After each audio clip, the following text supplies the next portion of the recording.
saúde viola ona cidadão sirene direito. Huri acesso a tratamento saúde liga ao centro saúde Barak Maktaka.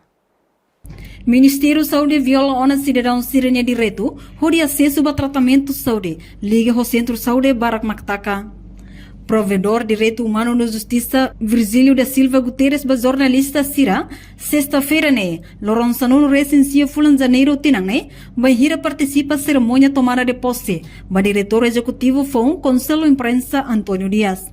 Virgílio informa, e a Centro Saúde Hamutuk Sanulu Racing Lima, Maktaka, nela os tamba ay moruk maklaiha, may be tamba enfermeiro maklaiha, no idane foi impacto ba cidadão Sira, no mos viola ona direito cidadão Siraniang.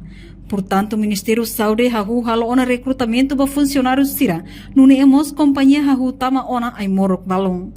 Ministério Saúde decide atuar estende contrato para contratado Rihungu Aresi Saúde, informa que a força de trabalho do Ministério da Saúde na BQ 5.000 e tal, agora se sai basic metade, 2.000 e tal, né?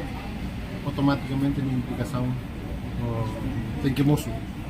E daí reflete aí a minha resultado de monitorização na BNH, e a clínica, o centro de saúde, basic Sanuru Lima, maka taka.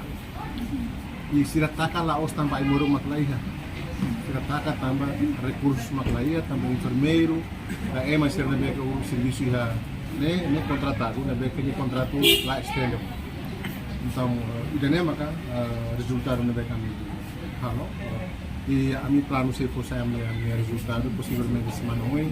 Ou seเขาจะต้องมาvice-ministro kata impacto na ihetiaola também direito cidadãonia violado teola.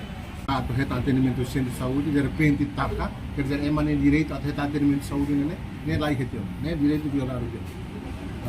Você colhe o vice-ministro explica a situação balo, esforço na beque Ministério da Saúde agora halo atu resolve a situação né, mas bem até esforço bele continua halo, mas bem realidade kata cidadão balo no direito violamento ajusta recrutamento para funcionários no BG da STNN e tem informação balo e aí moro se começa a tama e aí a informação que a companhia a tama aí moro balona então esforço né bele lá e mos buat balona BG vice-ministro você informa o plano atrás de centralização de serviços saúde linian para município Sira, portanto lá concentra aí central, o hospital lateral, para município Sira, mas com autonomia do Sira.